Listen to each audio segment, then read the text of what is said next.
The land around Red Mesa was a thirsty animal. It waited for a rain that never seemed to fall. Heat shimmered off the flat rock, making the distant mountains tremble.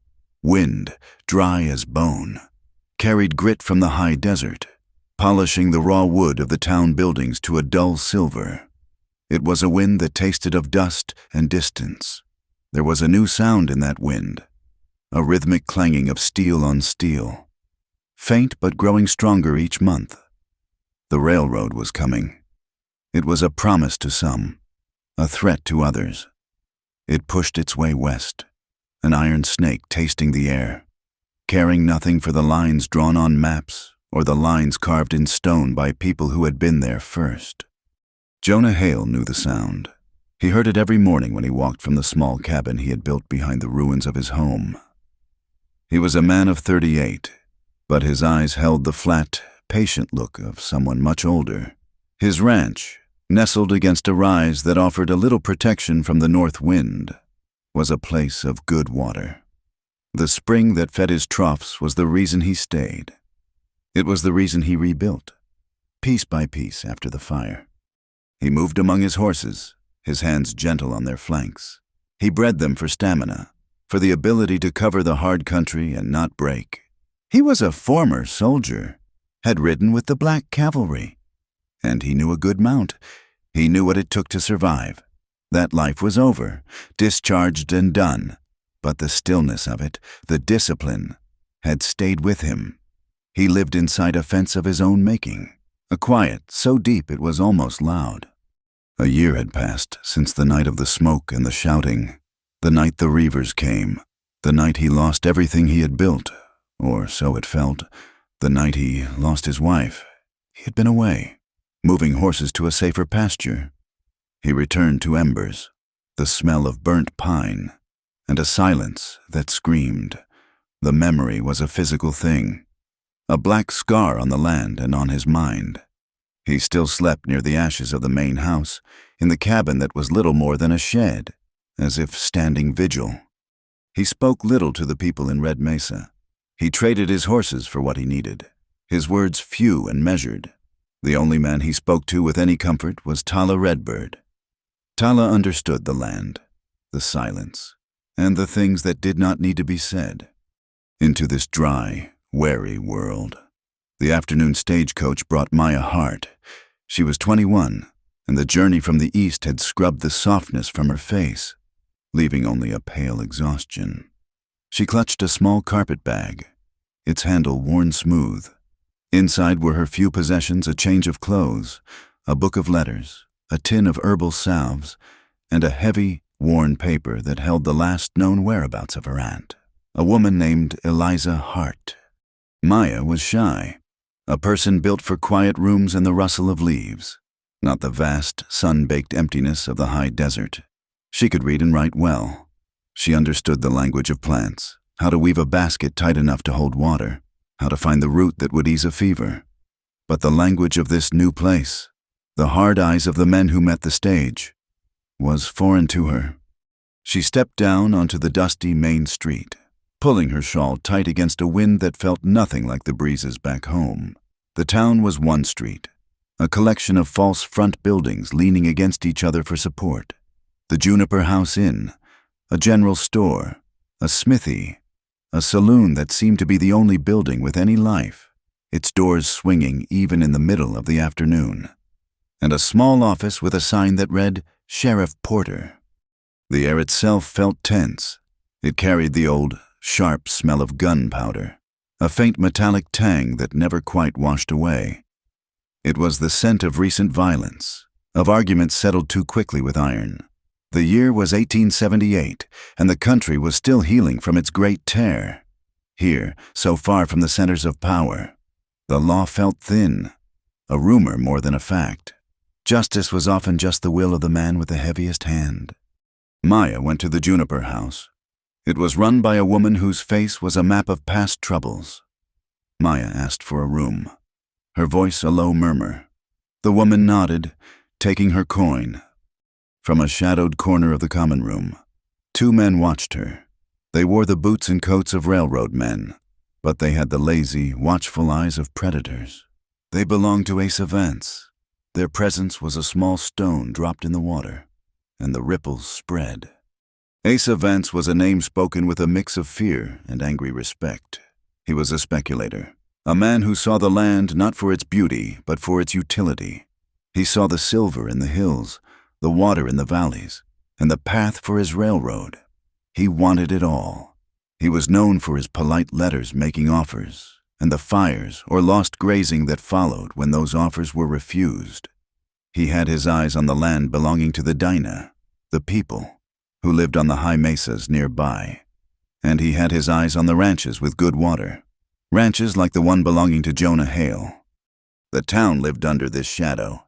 Sheriff Porter, it was whispered, did little to stop Vance. His salary was paid by the town, but his loyalty, people said, was bought by the silver Vance mined. He kept the peace, but it was the peace of a lid on a boiling pot. Later that day, near dusk, Jonah Hale met Tala Redbird at the edge of his property. Tala moved without sound, appearing from the scrub juniper as if the land itself had produced him. He was a man of around 30, his face lean and intelligent. He was a warrior, tied to the freedom of the open prairie, but he also understood the new world that was coming. He worked to keep the peace, to hold the boundary between his people and the encroaching town. Jonah nodded a greeting. He passed a pouch of tobacco. Tala accepted it. They stood for a moment, watching the color bleed from the sky. The high clouds were peach and violet. Tala spoke, his voice as quiet as the wind. He had seen new markers, wooden stakes, fresh cut, driven into the earth near the headwaters of the creek, on land that was not for staking. Jonah felt a cold knot tighten in his gut. That creek fed his own spring. Tala said the tracks were from shod horses, heavy men. They led back toward the railroad survey camp, the men who worked for Vance. Jonah looked at the dark silhouette of the ruined house. He knew what new markers meant. It was how the pressure started. Tala's gaze was on the horizon. He said the railroad was a hungry thing. It would eat the land and then the water, and when the water was gone, the people would be gone. Jonah had nothing to say to this. It was the truth. He lived closed off, his gate barred at night. He trusted his horses, and he trusted the man standing beside him. The town, the law, the future. He held all of it at a distance. He had already paid a price he could not afford. He had nothing left to give them. In town, my heart sat on the edge of the lumpy bed in her small room. The window looked out over the main street. The sun was gone, and the town was sinking into a deep, purple darkness. Kerosene lamps made yellow squares in the gloom. Laughter, hard and loud, spilled from the saloon. She saw the two men from the inn lobby. They were standing across the street, talking with a third man. This man wore a badge. Sheriff Porter. He was listening, nodding. Then he glanced up, his eyes sweeping the buildings. Maya pulled back from the glass, her heart a fast, frightened bird in her chest. She had come west to find her aunt, to find a family and a place to belong. But the air of Red Mesa felt charged, dangerous. She had left one life behind, only to find herself in a place where the rules were unwritten and violence felt close. Breathing just on the other side of the thin wooden wall, she had been noticed. In a town like this, to be noticed by the wrong men was the first step toward trouble. Jonah Hale finished his rounds. He checked the horses, bolted the heavy gate to the corral, and doused his lantern. He stood in the darkness, listening to the night sounds, the horses breathing, the wind in the pinyon pines, and beneath it all, the memory of flames, the crackle of a roof beam giving way. He was a widower, a lonely man on a patch of good land, and he knew, with a certainty that chilled him, that the world would not leave him alone for long. The stakes Tala had found were a warning. The railroad was coming, and Asa Vance wanted his water. The peace Jonah had tried to build, a poor fence of solitude and memory, was about to be tested. The Juniper House held a market night supper every third Thursday. The common room was crowded. smelling of stew and stale beer. Lamps cast a greasy yellow light, making the shadows in the corners look deep and solid. Maya Hart sat at a small table, trying to eat. She felt the eyes of the room on her. The men who worked for Vance, the same two from the day before, were at the bar. They were loud, their laughter a harsh, barking sound. The innkeeper, a woman named Beatrice, moved between the tables, her face tight with worry. A young girl, hardly more than 14, was helping her, carrying plates from the kitchen. The girl was new, clumsy with weariness. She stumbled near the bar, spilling a tray of empty glasses. One of Vance's men grabbed the girl's arm. He was a large man with a red, sunburned neck. He said the girl was clumsy and owed a debt for the glasses. Beatrice hurried over, apologizing, saying she would pay for the damage. The man laughed. He said he was not talking to her. He pulled the girl closer, telling her she could work off the debt in a different way. The girl trembled, her eyes wide with fear. The room went quiet. Maya stood up. Her chair scraped on the floor. A loud, sudden noise. She felt her own heart hammering, but she could not sit.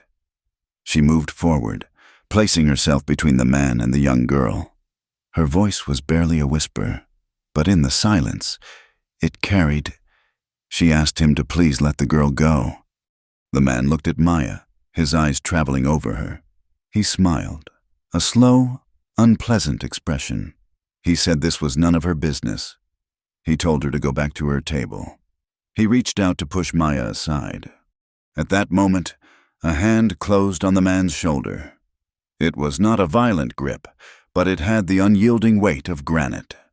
Jonah Hale had come to town for kerosene and salt. He had been standing in the doorway, watching, his face shadowed by his hat. He did not look at the man. He looked at the man's hand on the girl's arm. He told the man to release her. The man turned, angry, shaking off the grip. He saw Jonah, a quiet man in a worn coat. He did not look like a threat. The man shoved Jonah, telling him to mind his own affairs. Jonah did not shove back. He simply moved, pivoting on his heel. He caught the man's arm, using the man's own forward motion, and turned him. The man stumbled, off balance, and crashed into the bar. It was fast, quiet, and efficient. The man's partner stood up, reaching for his hip, but stopped when he saw the look in Jonah's eyes. It was a flat, cold look. The look of a man who had seen worse things than this and had been the cause of them. Jonah stepped back, pulling Maya with him, placing her behind him. The room held its breath. Then, as if summoned by the silence, Sheriff Porter pushed through the doors. He looked at the man on the floor, at Jonah, at Maya. He demanded to know the cause of the commotion. His arrival was perfectly timed, too late to stop the trouble, but just in time to manage its end. The man who worked for Vance climbed to his feet. He spat, pointing at Jonah, saying Jonah had assaulted him. Porter held up a hand. He told everyone to calm down. He said market night was a time for trade, not for brawling. He told the men from the railroad to settle their account, and he told Jonah to take his trouble elsewhere. He did not ask about the girl. He did not lay blame. He simply smothered the event, painting it as a simple misunderstanding among drinkers. A new voice cut through the room. It was smooth and clear. It did not belong to the dust and grit of Red Mesa. Asa Vance stood in the doorway. He was a man in his 40s, dressed in a dark suit that was perfectly pressed. He wore a clean white shirt. He looked like he belonged in a bank in the East. He smiled, a thin expression that did not touch his eyes. He looked at the scene, his gaze passing over his men, over Porter, over Jonah. Then his eyes settled on Maya. He studied her for a long moment, as if assessing a livestock. Vance stepped inside. He said it seemed there was a dispute over property. He looked at Beatrice, the innkeeper. He said she was behind on her payments for the loan he had provided. Then he looked at Maya. He said perhaps this new arrival was part of the establishment. He offered, politely, to purchase the girl's debt. and the woman's as well. He would take Maya under his protection. He made it sound like a generous offer, a business transaction. He treated her as a commodity, an item in a ledger. Jonah Hale still had his hand on Maya's arm. He pulled her a half-step back. He spoke, his voice low and carrying in the quiet room. He told Asa Vance that she was not for sale. Vance's smile tightened. He had not expected this. He looked at Jonah, a flicker of recognition in his eyes. This was Hale, the man with the water, the stubborn widower who would not sell. Vance said that Mr. Hale seemed to concern himself with stray stock. Jonah did not raise his voice. He told Vance that he concerned himself with decency. He warned Vance to leave women out of his affairs. The two men looked at each other. The room felt as if all the air had been sucked out of it. Vance was power. He was the railroad, the money, the future. Jonah was the past. He was a broken man on a piece of land. But in that moment, the broken man did not yield. Vance finally broke the gaze. He gave a small, unamused laugh. He told Sheriff Porter to clean up the mess. He turned, adjusted his cuffs, and walked out of the inn. His men followed him, casting one hateful look back at Jonah. The room slowly came back to life. People began to talk in low murmurs.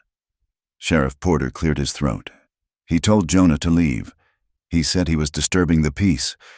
Jonah looked at Maya. Her face was pale. She was trembling. Not from fear, but from the shock of what had happened, of being looked at like an object.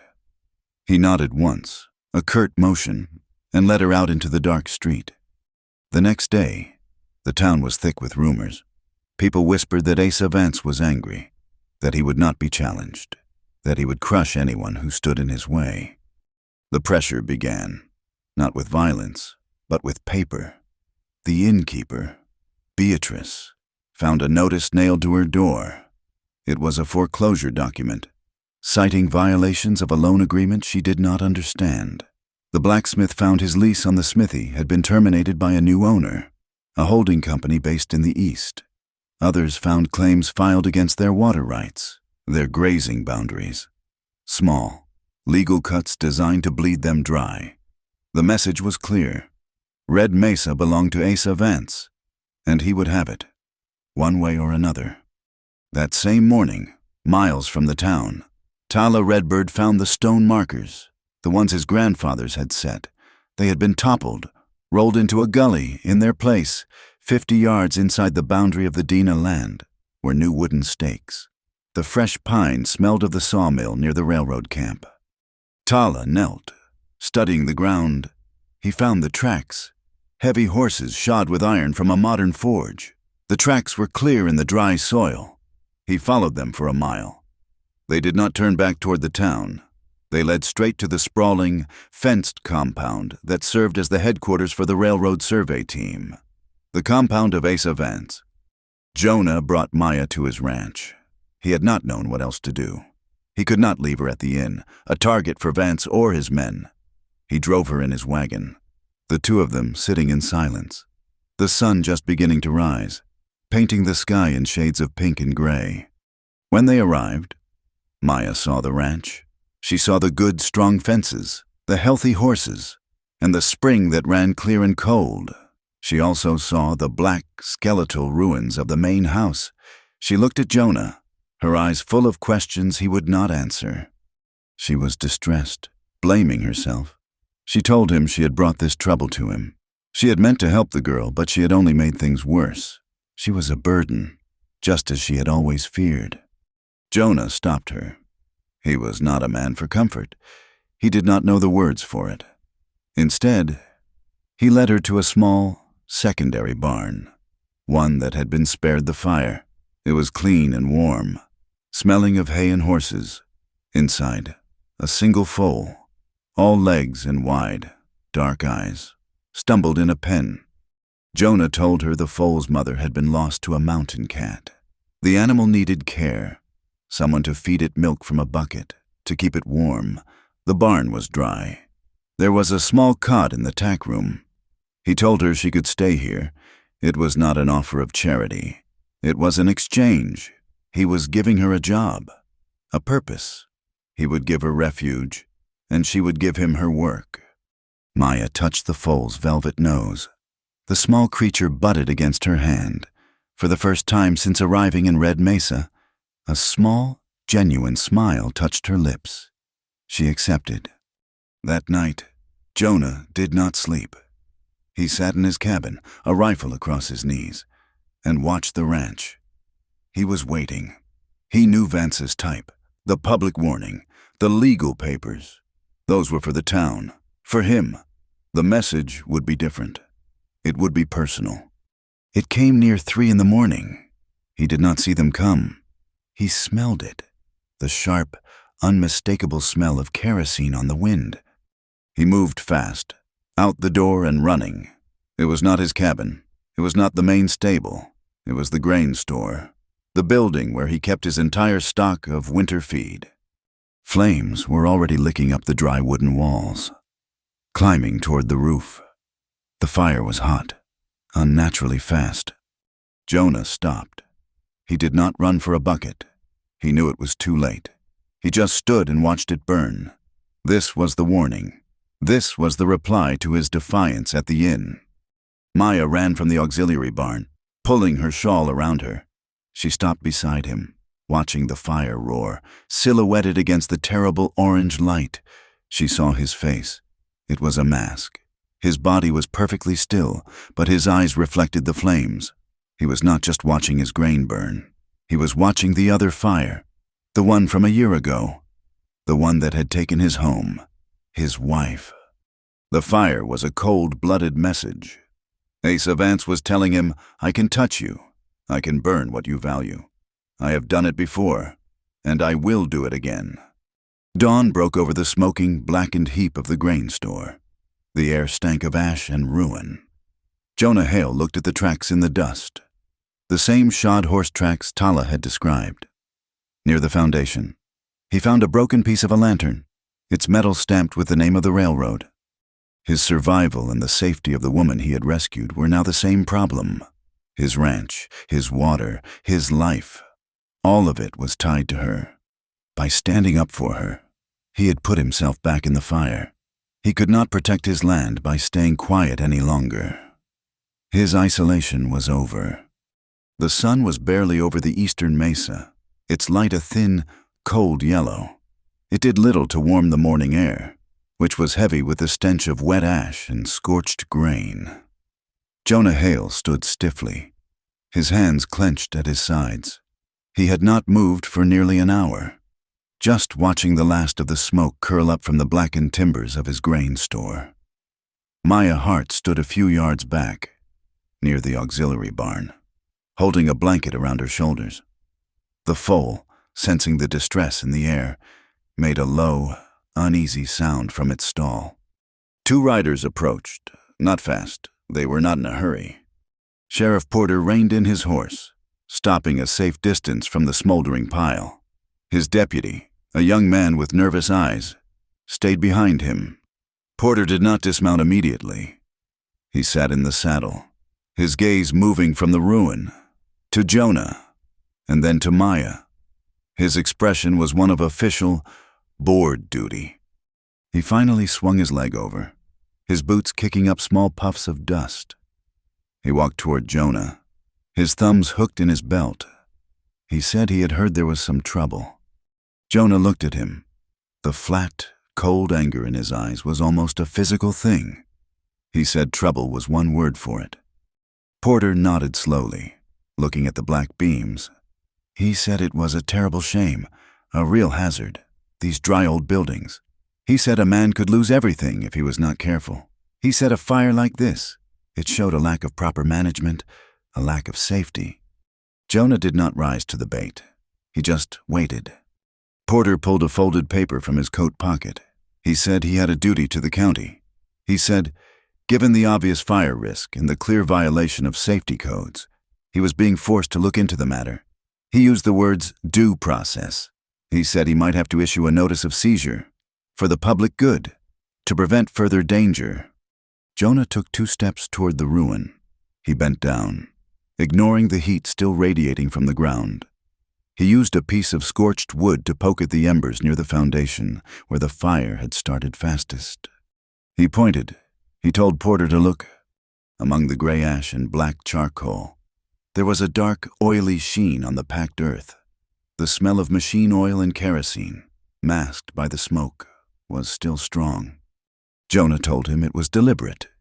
He told him the lantern fragment he had found near the tracks had the railroad mark. He said this was not an accident. This was arson. Porter squinted. He did not step closer. He waved a hand in front of his face, as if annoyed by the smell. He said all he saw was a mess. He said ash was ash. He told Jonah that making accusations without proof was a serious thing. He said it sounded like Jonah was trying to deflect blame for his own carelessness. He said the law was the law. He would be back before noon with the official papers. He suggested Jonah might want to think about who his friends were. He glanced toward Maya, who shrank back. The implication was clear. Porter turned to his horse.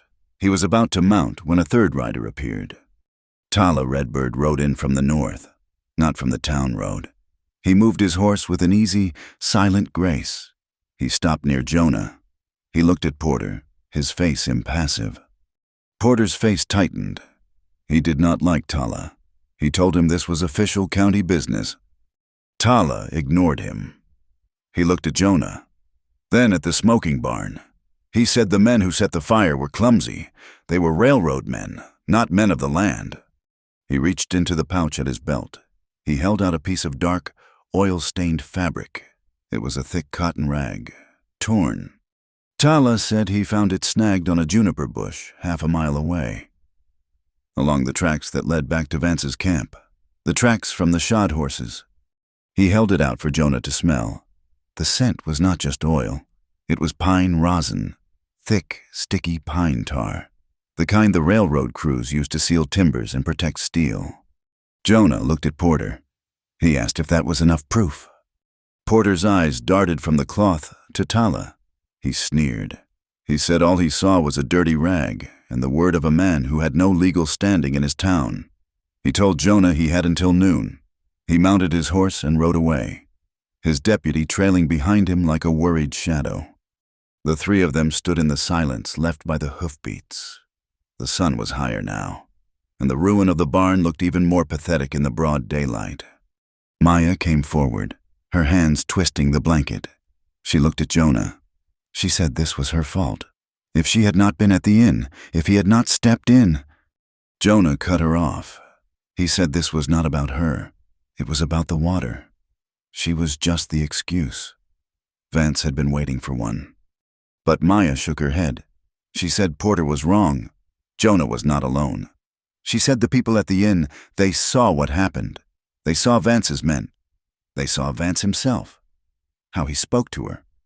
She said they could gather statements. They could show a pattern. They could go to a higher law, a federal marshal maybe. She had a belief in the system, in the power of words on paper. It was the way things worked in the East. Jonah turned away.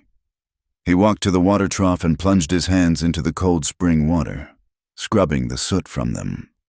He spoke, his back to her. His voice was rough.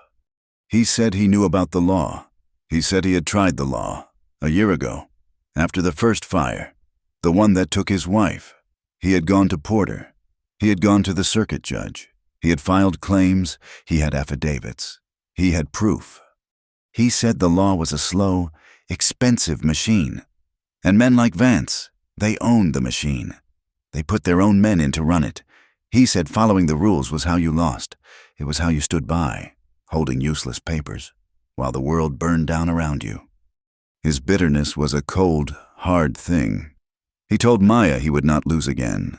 He would not lose this ranch, and he would not lose anyone else by trusting a system that was built to fail.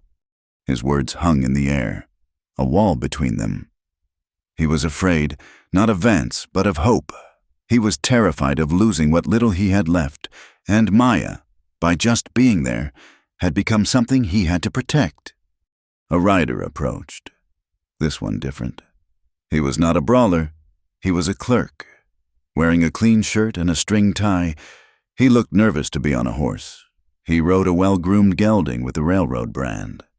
He stopped and called out to Jonah. He said he had a delivery from Mr. Asa Vance.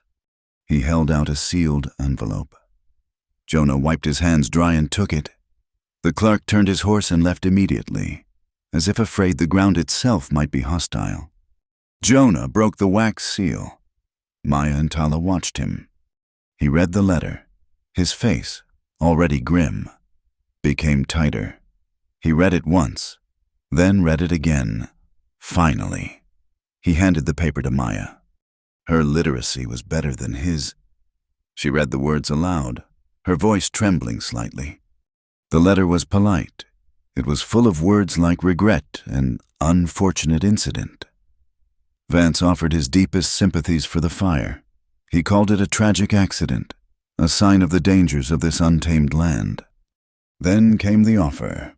He said that, given Mr. Hale's recent troubles and the clear burden of maintaining the property, he was prepared to make a generous offer. He named a price. It was laughably low, not even a quarter of what the land and its water rights were worth. He said he would take the ranch off Jonah's hands, a weight off his shoulders. And then, the last paragraph. Vance wrote that he understood Mr. Hale was also providing shelter for a young woman from the east. He said the frontier was no place for a person of her delicate nature.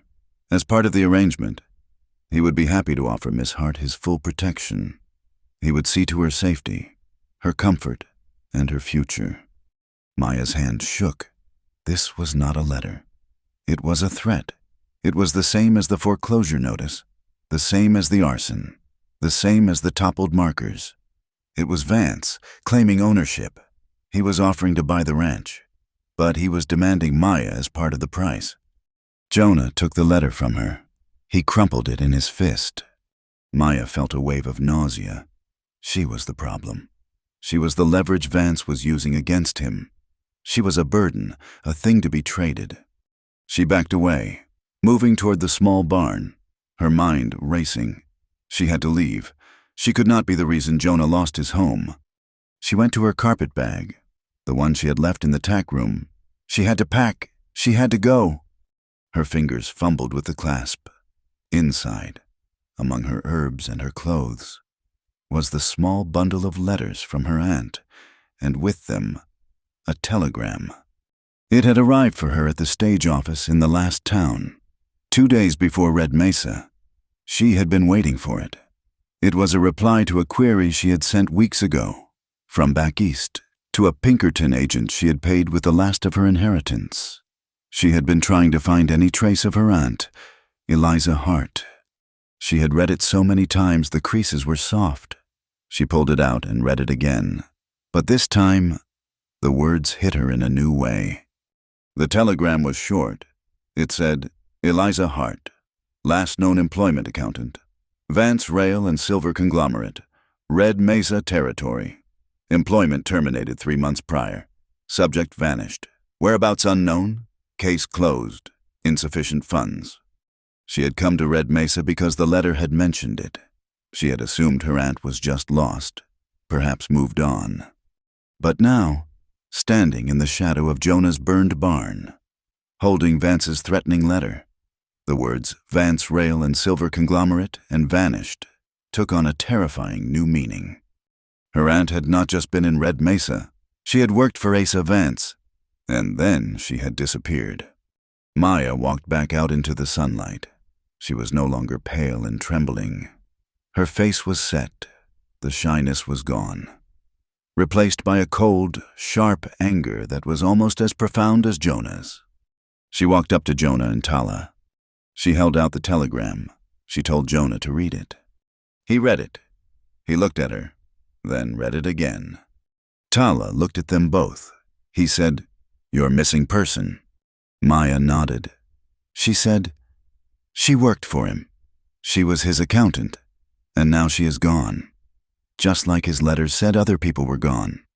Jonah looked at the crumpled letter in his hand. He looked at the telegram. He looked at the oily rag Tala held. He looked at the toppled, stolen land markers that Tala had described. It was not just his water. It was not just Maya's safety. It was not just Tala's land. It was all one thing. It was a web, and Vance was the spider at the center. Porter, the arsonists, the stolen land, the missing accountant, all of it.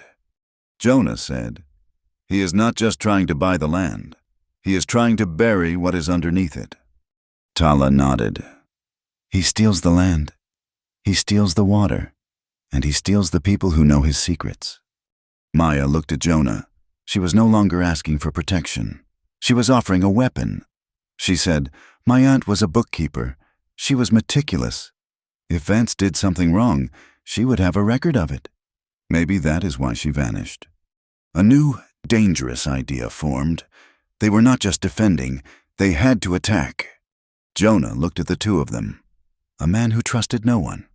A woman who feared everything, and a warrior trying to hold back the tide. It was not an army, but it was a start. He said, "We find out what she knew. We find his books." It was a decision, the three of them, an unlikely alliance, bound by a common enemy. Jonah looked at Maya. He had pulled her into his trouble, and in doing so, had pulled himself into hers. He felt the old, familiar tightness in his chest, the fear of attachment, the fear of having something to lose again.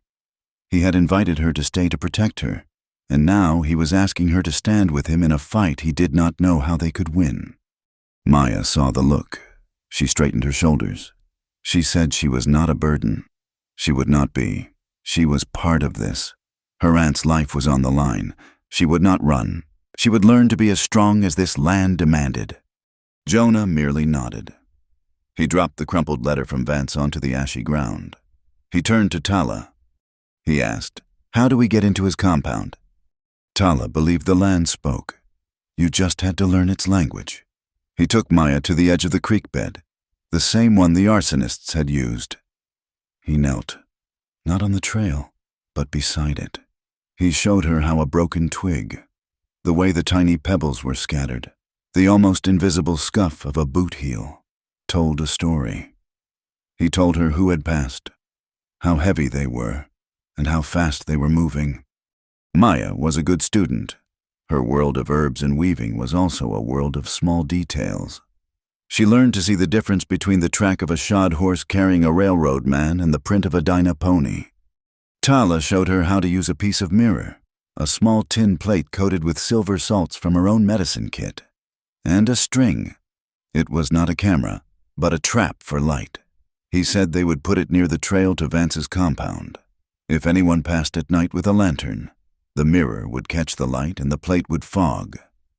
It was a way to know if they were being watched. The warehouse was a long, low building, smelling of new pine and creosote. It stood at the edge of Vance's compound, 100 yards from the main office. Jonah had watched it for 2 nights. A single guard patrolled the perimeter. He walked his route every 30 minutes. They went on a moonless night. The air was still. Tala moved first, a shadow flowing over the open ground. He carried a small, heavy stone. There was a single, soft thud, a grunt, and then silence. The guard was not dead, but he would not wake for hours. Jonah used a pry bar on the back door. The wood was new, the lock cheap. It gave with a groan that sounded impossibly loud in the night. They froze, listened. Nothing. Inside, the warehouse was a cavern of shapes. Crates of dynamite, barrels of railroad spikes, coils of rope, and stacks of lanterns. Jonah lit a small, shielded lantern, keeping the flame low. Maya went straight to the corner that Jonah had identified as the foreman's office. It was a small, dusty room with a roll-top desk. It was locked. Jonah put his shoulder to it, but the old oak held. Maya, surprisingly, pushed him aside. She took a long, thin piece of metal from her boot, a tool for weaving reeds. She slid it into the lock. She twisted it, listening, her head tilted. With a small, dry click, the lock sprang open. Jonah just looked at her. She shrugged, a small, nervous gesture. She said her aunt had taught her. She said bookkeepers had to get into places others wanted to keep closed. The desk was full of shipping manifests and wage chits. In the back, underneath a stack of maps, was a heavy leather book. A ledger. Maya opened it. Her hands were shaking. The pages were columns of numbers, supplies, wages, land purchases. Jonah held the lantern closer. It looked like any other business book. Maya shook her head. She ran her finger down the right-hand column. Every few pages. Next to a large sum paid out to general expenses or surveying fees was a small, neat symbol drawn in the margin. It looked like a tiny, stylized bird. Maya touched it, her fingertip tracing the ink. Her breath hitched. She said it was her aunt's mark.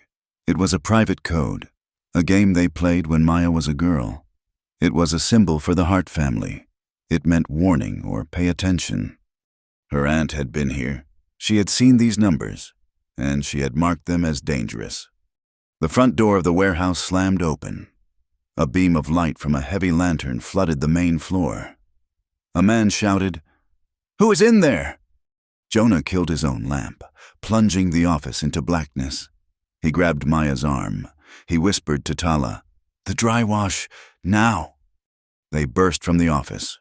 Two men stood by the door, silhouetted against the light, lifting their rifles. Jonah shoved Maya toward the back door. Tala was already through it. A shot exploded, the sound deafening inside the building. The bullet splintered the door frame where Maya's head had been. They ran. They sprinted across the open ground, heading for the darkness of the dry creek bed. Shouts echoed behind them. More lights appeared. Men were pouring from the bunkhouse. Jonah half lifted, half threw Maya down the sandy bank of the wash. Tala landed beside them. They heard horses, the jingle of harness. "They are mounted," Jonah said, his voice tight. "We cannot outrun them on foot." He pointed to a small cluster of horses, tied to a hitching post near the compound stable, the horses of the patrol. It was a 100-foot run across open, moonlit ground. Tala said he would draw their fire. Jonah shook his head. He said, "They want us alive, or they would have shot us in the warehouse." He grabbed Maya's hand. "Run!" They ran. Yelling erupted behind them. Another shot, this one whining over their heads. They reached the horses. Jonah's knife flashed, cutting the reins of all three.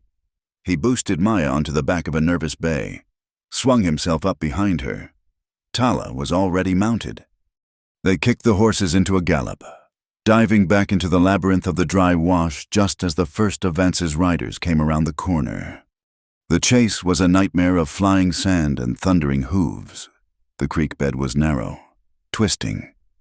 Jonah rode hard, the ledger tucked inside his shirt, one arm around Maya's waist, holding her steady. They could hear the riders behind them, shouting, gaining. The banks of the wash were steep, offering no escape. They rounded a sharp bend. Ahead, hanging from a post at a trail crossing, was a heavy oil lantern, lighting the path. "Hold on!" Jonah yelled. He pulled his revolver. He did not slow the horse. He did not aim at the men behind them. He aimed at the lantern. He fired once. The metal housing sparked. He fired again. The glass shattered, and the oil ignited in a whoosh of yellow flame. The burning lantern fell into the dry brush at the side of the trail. The brush, tinder dry, went up in a sheet of fire. The horses behind them screamed and reared, blinded by the sudden wall of flame and smoke. Men cursed. Jonah did not look back. He dug his heels in, pushing their horse up a steep game trail, out of the wash and onto the high mesa. They rode hard for an hour, Tala a silent shadow beside them, until the shouts and the glow of the fire were far behind. They reached the ranch just before dawn, their horses slick with sweat. Maya slid to the ground, her legs weak. Jonah swung down, his face a mask of exhaustion. He ran his hands down his horse's legs, his touch firm but gentle. The horse was favoring its left foreleg. He said, "A strained tendon. He needs care." He led the horse to the trough, let it drink a little, then tied it. He brought a bucket of cold water from the spring and a stack of clean rags. Maya watched him. He was no longer the soldier, the desperate runner. His movements were slow, patient, almost tender. He soaked a rag, wrapped it around the horse's leg, his large, rough hands moving with a practiced gentleness. He told Maya the cold would keep the swelling down. He showed her how to feel the tendon, to check for heat. He told her you had to be quiet with an animal, to let it know you were there to help, not to harm. Maya knelt beside him, placing her small hand next to his on the horse's leg. She felt the tremor in the muscle. She looked at Jonah's face, illuminated by the first gray light of morning. She saw the deep lines around his eyes, the profound quietness in him. It was not just stillness. It was the hollowed-out calm of a man who had already endured the worst thing and had survived it. It was the quiet of a house after the storm has passed, leaving ruin. His gentleness with the horse was the last piece of him that had not been hardened by fire and grief. She realized his silence was not emptiness, but a space filled with too much pain to speak. He looked at her, his hand still on the horse. He said, "You did good tonight. You were not afraid." Maya shook her head. "I was terrified. My hands are still shaking." "You were terrified," Jonah corrected. "And you still did it. That is what matters." They worked in silence for a long time, cooling the horse's leg until the sun was fully up. The news came later that day. Tala, who had gone into town, returned with a hard look in his eyes. He said the talk in the saloon was that Asa Vance was done playing games. He was bringing in a federal survey team. He was going to use the power of the government to make his new fraudulent property lines official. Once the federal map was drawn, no one could challenge it. The pressure was mounting. Tala rode to the high country to meet with the Dinah elders. He returned that evening. He spoke to Jonah and Maya by the light of their small cabin fire. He had spoken with Elder Naash. The elder had confirmed their worst fears. The new stakes Vance had planted cut off the sacred headwaters of the creek. That creek was not just for Jonah's ranch. It was the only reliable water source for the Dinah families in this part of the territory. Elder Naash had been plain. If they lost that water, they could not stay. They would be forced from the land their people had lived on for generations. Vance was not just stealing land, he was trying to erase a people. Jonah looked at the ledger, which was open on the small table. Maya had been studying it for hours, trying to make sense of the numbers next to her aunt's bird symbol. The fight was no longer just his. It was Maya's search for her aunt. It was Tala's fight for his people's survival. Jonah went to his trunk. He pulled out a spare revolver, a heavy Colt, and a box of cartridges. He set them on the table in front of Maya. He told her she needed to learn. He told her this would not end with ledgers. Maya looked at the gun. She picked it up. It was heavy, cold. She raised it, pointing it at a knot in the cabin wall. Her hand trembled so violently she could barely aim. Jonah put his hand over hers. His hand was warm, steady. He adjusted her grip. He told her to breathe, to squeeze, not pull. She tried, but a tear slipped down her cheek. She put the gun down. She said she could not. She said she was a healer. She spent her life trying to save things. She could not take a life, even a man like Vance. It was not in her. Jonah looked at her, his face hard. He told her they would not ask her. They would try to kill her. Maya was quiet for a moment. Then she went to her own carpet bag. She pulled out something wrapped in cloth. It was a small crossbow, light, beautifully made from yew wood. Her father had made it for her, for target shooting. She also pulled out her tin of herbs. She said she could not take a life, but she could stop one. She said she knew a compound of herbs, a mix of wolfsbane and datura root. She said it would not kill, but a dart dipped in it. It would make a man sleep. It would make his limbs heavy, his mind confused. It would stop him. She said she would fight, but she would fight her own way. Jonah looked at the small crossbow. Then at her. He had never seen anything like it. He nodded. It was a strange weapon for a war, but it was a weapon. That night, they took turns on watch. Sheriff Porter, true to his word, had sent men, 2 deputies, sitting on their horses on the ridge overlooking the ranch. They were not hiding. They were there to be seen. They were watching every move Jonah made. He was trapped on his own land. Maya saw the watchers. She did not panic. She went to the ruined barn, the one from a year ago. She sifted through the debris, finding small, fire-curved bones of chickens, a raccoon. She found a coil of fishing line in Jonah's tack room. She spent an hour in the twilight, stringing the bones on the line. She hung them from the low branches of the junipers that bordered the ranch, just off the main path. Jonah watched her. He asked what she was doing. She said it was a chime. She said the bones were light. The slightest breeze would make them clack together. The slightest movement, a man brushing against the line in the dark, would make them sing. It was an alarm, made of wind, string, and the bones of the dead. It was the art of living with nature, a skill from her old life, turned into a tool for this new one. Jonah listened. He could hear them, a faint, dry rattling in the wind. It was a small, sad sound, but it was a warning. They would hear their enemies coming. The rain came just after midnight. It was not the soft, healing rain of the east, but a cold, driving storm that turned the ranch yard into a slick, dark mirror.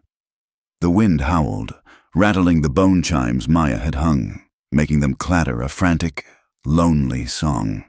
From the ridge, the 2 deputies Porter had posted were visible only when lightning flashed. 2 miserable statues hunched in their slickers. In the small barn, Maya practiced with her crossbow. The foal watched her, its dark eyes curious. The air was thick with the smells of hay and damp animals. The bow was stiff, the string hard to pull. Maya strained, her fingers fumbling with the small wooden dart. Her hand slipped on the wet string, and the dart, undipped and harmless, skittered sideways, grazing the back of her hand. It was a shallow scrape, but it stung. She went to the water barrel by the door, wincing as she plunged her hand into the icy water. The door of Jonah's cabin opened. He crossed the yard, his boots sinking deep into the mud. He appeared in the rectangle of the barn doorway, water dripping from the brim of his hat. He looked at her, then at her hand in the water. He came inside, bringing the cold with him. He told her she would catch her death. She pulled her hand from the water, trying to hide it in the folds of her skirt. He stepped closer, into the small circle of lantern light. He asked her to show him. Reluctantly, she held out her hand. The scrape was red and angry against her pale skin. Jonah grunted. His movements were awkward. He was a man accustomed to the injuries of horses, not people. He went to his own cabin and returned a moment later with a clean rag and a small tin of dark, sharp-smelling carbolic salve. He told her to sit. She perched on a hay bale. He knelt in front of her. He was very close. She could smell the rain on his coat, the faint scent of wood smoke and coffee. He dried her skin, his touch surprisingly gentle, almost hesitant. His fingers were calloused and thick, stained from leatherwork and iron. He opened the tin, spread the salve on the rag, and began to wrap her hand. He was clumsy, his large hands fumbling with a narrow strip of cloth. He seemed afraid he might tighten it too much, or cause her more pain. Maya watched his face. He was concentrating hard, his brow furrowed. He was so close. The silence in the barn was deep, broken only by the sound of the rain drumming on the roof and the soft breathing of the foal. He finished, tying a rough but secure knot. He did not let go immediately. He held her hand, his thumb resting near her wrist, feeling the fast, light pulse. He was Jonah Hale, the lonely widower, a man who had sealed himself inside a wall of grief. He looked at her hand, so small and pale in his own. He felt something he had not felt in over a year, a warmth, a gratitude that was sharp and painful. Gratitude for her courage, for her strange bone chimes, for the mind that found the marks in the ledger, for being alive, here, in this barn, and not another ghost in his memory. He bowed his head. It was a formal, strange, old-world gesture in the dim lantern light. Surrounded by hay, he gently pressed his lips to the back of her hand.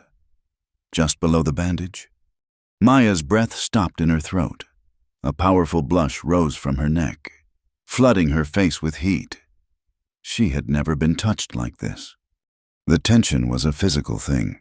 She felt the need to break it, to lighten it. She whispered, her voice barely audible over the storm. She told him, a small tease, that he should keep it. Jonah raised his head. He looked at her, his eyes searching her face, the hardness in his expression, the flat, patient look of a man expecting loss. Softened. It did not disappear, but it retreated. And he did. He kept it. He did not release her hand. The rain was heavy now, a solid sheet of water. The yard was a sea of mud. He told her she could not stay here. It was too damp. He stood, pulling her gently to her feet. He held her hand, lacing his fingers through hers. He kept his promise. He led her to the door. He stepped out into the deluge, pulling her with him. He did not let go. He held her hand tightly, his grip sure, as he guided her across the treacherous, dark yard. His boots sank deep, but he kept his balance, holding her steady, leading her through the mud and the driving rain. They reached the small, covered porch of his cabin. It was the first home he had built, the one he lived in, near the ashes of the old one.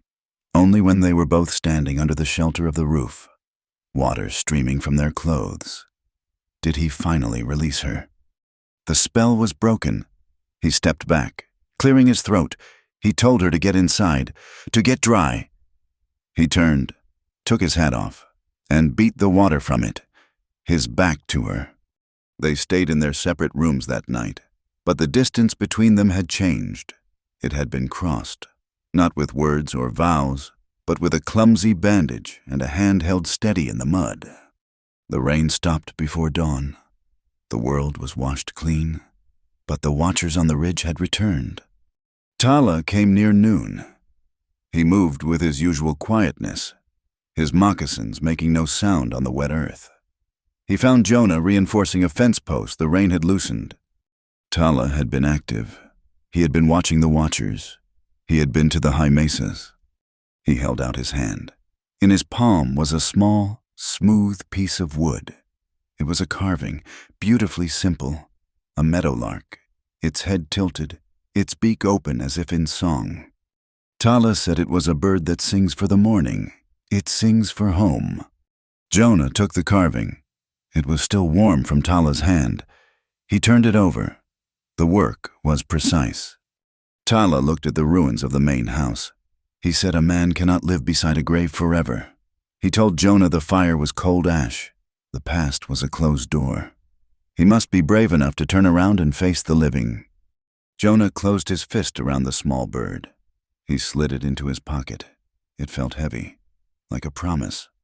Tala then told them what he had found. He had followed the tracks of the heavy wagons from Vance's compound. They did not go to the railroad line.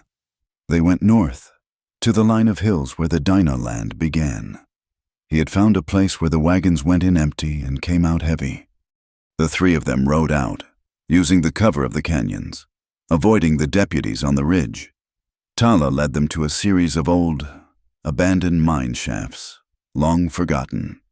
But they were not forgotten. The entrances were shored up with new, raw timber, the same timber used at the railroad camp, a narrow gauge track hidden by brush, ran into the blackness of the main shaft. Tala pointed. The shaft ran northeast, directly under the creek, directly under the land where Vance had moved the boundary markers. Jonah understood. It was not just a land grab. It was not just the water. It was silver. Vance was running a secret. illegal mine on tribal land. He was using the railroad survey as a cover, pulling untaxed ore from the ground and shipping it out as construction supplies. They returned to the ranch as dusk fell. The ledger was no longer just a clue. It was the key. Maya lit the lamp.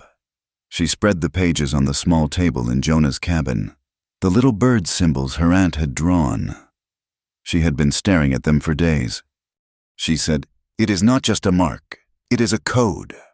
She pointed, the angle of the bird's wing, the direction of its beak. It was a cipher, a system of notation her aunt had taught her, based on an old bookkeeping text. She worked, her fingers tracing the lines, her mind racing. Jonah and Tala watched. The cabin was silent, save for the scratching of her pencil on a piece of scrap paper. After an hour, she looked up. Her face was chalk white. She said it was all there. A hidden ledger within the ledger. It showed a black fund, cash skimmed from the silver operation. It detailed every payment, a regular monthly sum to Sheriff Porter, payments to the men who had burned Jonah's first house, a payment for feed on the night his grain store was destroyed. And then, at the bottom, a different list, a section headed Logistics and Removal. It was a list of names, men who had disappeared, ranchers who had refused to sell. The last entry was not a name. It was initials, E.H. Beside it, 2 words, removal, final. Maya's hand flew to her mouth. Her aunt had found this. She had recorded it in her own secret way. And for that, she had been removed. Jonah put his hand on her shoulder.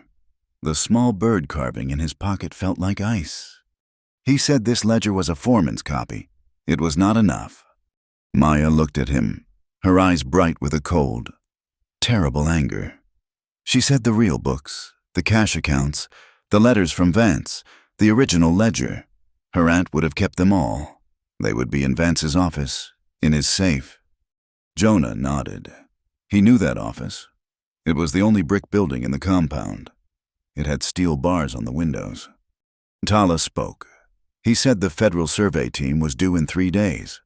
Once they arrived and signed Vance's new maps, the game was over. The illegal mine would be on legal railroad property. The crimes would be buried. They had to get that evidence. A new plan formed, born of desperation and a shared need for justice. Jonah said he would get the horses. Not his own. They were watched. He knew a small, hidden pasture where he kept 3 mounts, fast and bred for the rocks. They would be ready. Tala said the compound would be a trap. The guards would expect a frontal attack, but they would not expect an escape through the high rocks. He said he would prepare a path through the Red Mesa Canyon. It was a narrow, dangerous route, but it would lead them to safety. Maya looked at her small crossbow. She went to her bag of herbs.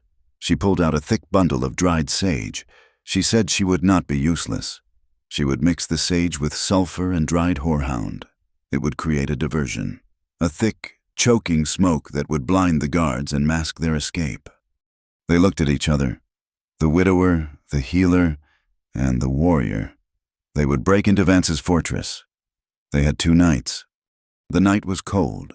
The rain had passed, leaving the ground soft and the air sharp. The compound of Asa Vance was a dark shape against the hills, a fortress of new pine and raw brick. Tala moved first. He was not a man, but a shadow, flowing over the high fence that bordered the compound. He checked the patrol, 1 man walking a slow, predictable loop. Jonah Hale and Maya Hart followed, using the cover of a stack of new railroad ties. They reached the back of the main office, the only brick building. It was 2 stories tall. The windows on the ground floor were barred with new iron. Above, on the 2nd floor, a single, smaller window looked out from a storage room. It was their only way in. Tala appeared on the roof ridge above them, a silhouette against the stars. He gave a low whistle, the call of a nighthawk. It meant the way was clear. Jonah uncoiled the rope. He looked at Maya. He told her she was the only one small enough to pass through the upper window. He would be her anchor. He found holds in the rough brickwork. He was a strong man, and he climbed quickly, his boots finding purchase. He reached the window, secured the rope, and slid back down. He stood beside Maya in the deep shadow. He told her not to look down, to trust the rope, to trust him. Maya put her hands on the rough hemp. Her heart was a hammer. She was a healer, a weaver. She was not a thief. But then she thought of her aunt. She thought of the ledger and the cold words. Removal. Final. She put her foot in the loop Jonah made. He began to pull. A steady, powerful counterweight. She rose, light as a sack of feathers, her feet bumping against the brick. She reached the window. It was latched from the inside. She pulled the thin metal rod from her boot, the tool she used for her basket weaving. Her fingers were numb with cold. But she worked the tool into the gap. She pushed. She listened. A small, dry click. The latch gave way. She slid the window open and slipped inside.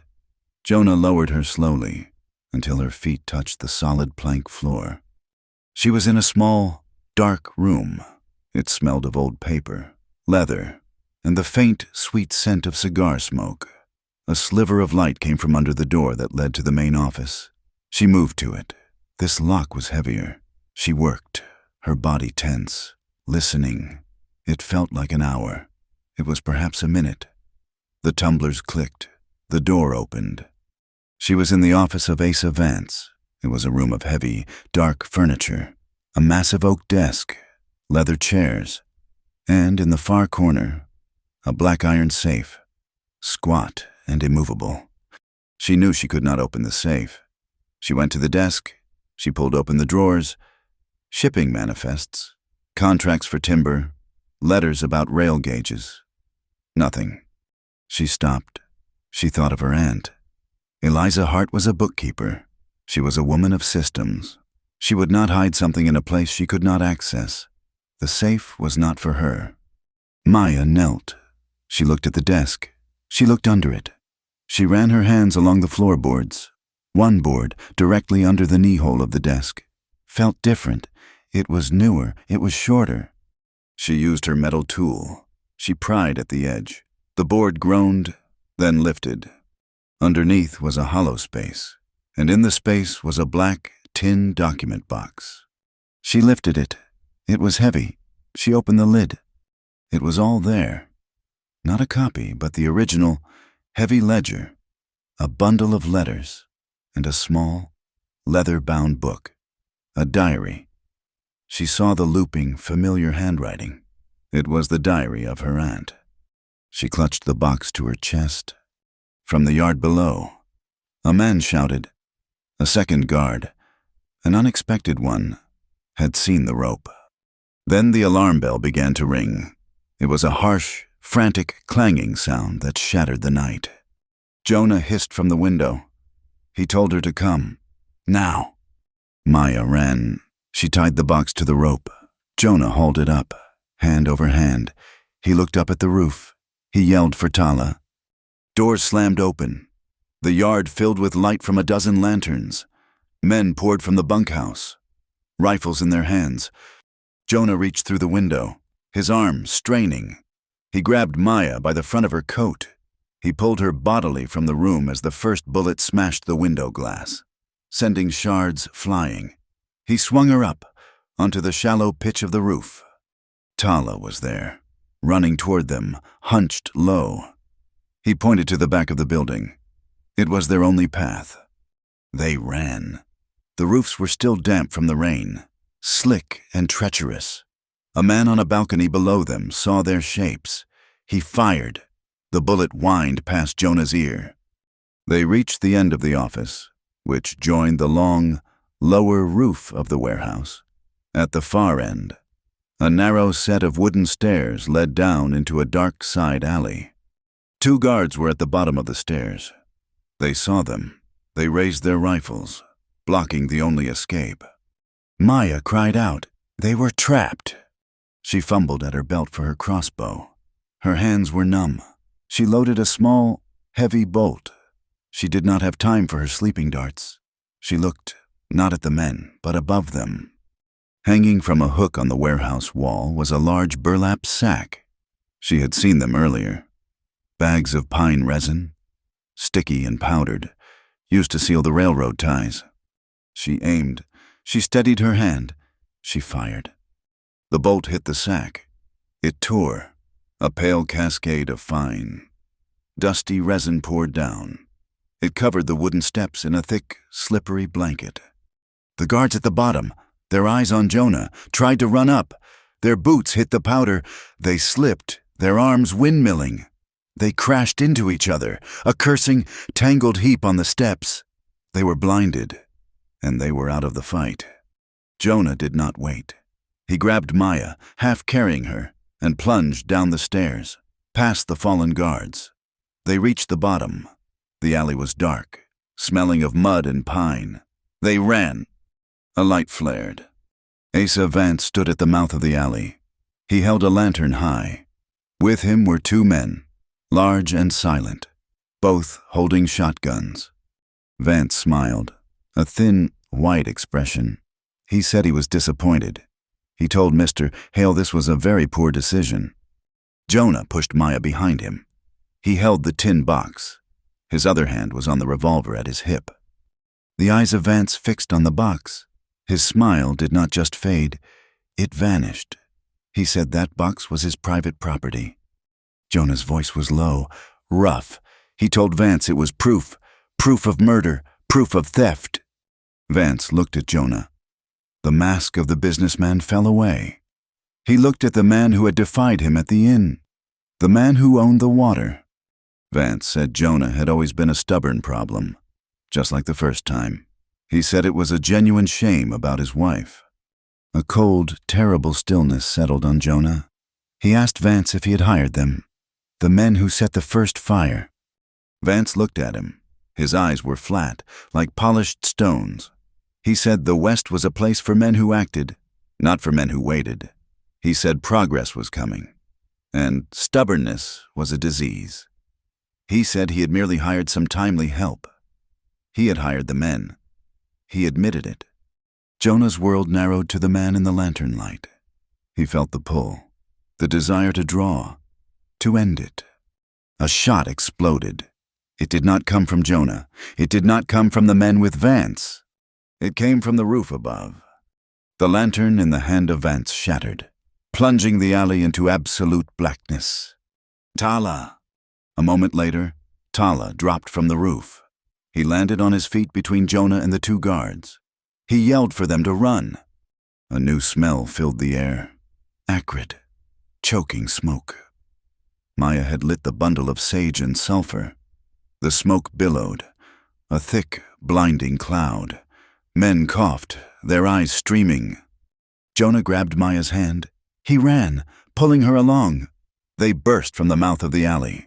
The 3 horses Jonah had hidden were exactly where they were supposed to be, tethered in a small grove of cottonwoods. Jonah threw Maya onto the back of his horse, swinging up behind her. He still held the precious box. Tala was already mounted. They spurred the horses, galloping away from the chaos, away from the shouting and the ringing bell. They did not ride for the town. They rode for the high country, for the shelter of the Red Mesa Canyon. They rode hard for 10 minutes. The compound fell silent behind them. They were in the open, rocky land. The canyon mouth was just ahead, a dark split in the earth. A voice cut through the night. It commanded them to halt. Sheriff Porter stepped out from behind a tall pinnacle of rock. He held a rifle. He was not alone. A dozen men, the deputies from the ridge and more of the hard men from the railroad, stepped out with him. They blocked the pass. It was an ambush. Porter smiled. He told Jonah the ride was over. He said to hand over the box. Jonah reined in his horse. It danced, nervous. He was trapped. Porter's men fanned out, their rifles all aimed. A sound came from above, a high, sharp cry that echoed off the canyon walls. It was not a bird. Before Porter could look up, figures appeared on the rim of the canyon. They were dark shapes against the stars. Not one or two. There were 20. Tala yelled a name, Naash. Elder Naash sat on his horse. Looking down, beside him were the warriors of the Dinah. They were silent. They held rifles. They were there for their water. Naash called down. His voice was deep, and it carried. He said the sheriff was on the land of the people. He told him to leave. Porter looked up, his face pale. His dozen men looked up. They were caught in a box, their ambush turned against them. Tala did not wait. He screamed at Jonah, telling him to follow. He spurred his horse, not at Porter's men, but to the side, up a steep, narrow game trail cut into the canyon wall, a path that looked impossible to climb. Porter, enraged, yelled at his men to fire. The canyon exploded with gunfire. Bullets sparked and ricocheted off the rocks. The Dinah warriors on the ridge did not fire, but their sudden appearance had saved them, dividing the attention of the ambushers. The trail was steep, barely a foothold. It ran along the edge of a chasm, a black, dizzying drop. The horse carrying Jonah and Maya was tired and spooked. Its hind legs slipped on a patch of loose gravel. Maya, riding behind Jonah, was thrown off balance. She lost her grip on the saddle. She slid, crying out, from the horse's back, over the edge, into the darkness. Jonah reacted. He did not think. He dropped the reins. He let go of the tin box, which dangled from its handle on his wrist. He lunged, his body twisting, his arm shooting out. His fingers caught her hand. She was dangling. Below her was nothing. He held her. The horse screamed, its hooves scraping for purchase. He looked down. Her face was a pale oval, her eyes wide with terror. He held her. His arm felt as if it were being torn from its socket. He thought of her words in the barn. Keep it. A sound came from his chest, a low, animal roar. He held his promise. He pulled. His muscles bunched and burned. He hauled her up, a dead weight, up and over the edge, dragging her back onto the horse. He pushed her in front of him, pinning her against his chest with one arm. He grabbed the tin box. He grabbed the reins. Tala was above them. At the top of the trail, he had stopped, his own rifle aimed down, providing cover. Jonah kicked the horse. The animal scrambled, found its footing, and lunged up the last few feet. They were on the high, flat mesa. They were free. They rode, Tala leading them away from the canyon, into the secret paths of the high country. The sounds of the fight died away. They stopped after a mile. The horses were lathered, breathing hard. Tala's horse stumbled. Tala himself swayed in the saddle. Jonah rode up beside him. In the faint starlight, he saw the dark patch spreading across Tala's side. Tala tried to smile. He said it was just a graze, but his voice was thin. Jonah knew it was more. He looked back toward the town. They had the evidence, but Tala was bleeding. The federal survey team was only 2 days away. Back in the canyon, Asa Vance rode up to Porter. He saw the empty pass, the silent cliffs. His face was a mask of cold fury. He looked at his sheriff. He said he was an incompetent fool. Vance looked up at the mesa where they had escaped. He swore he would bring the federal government down on all of them. He would bring the army. He would burn this valley from one end to the other. He turned to his foreman.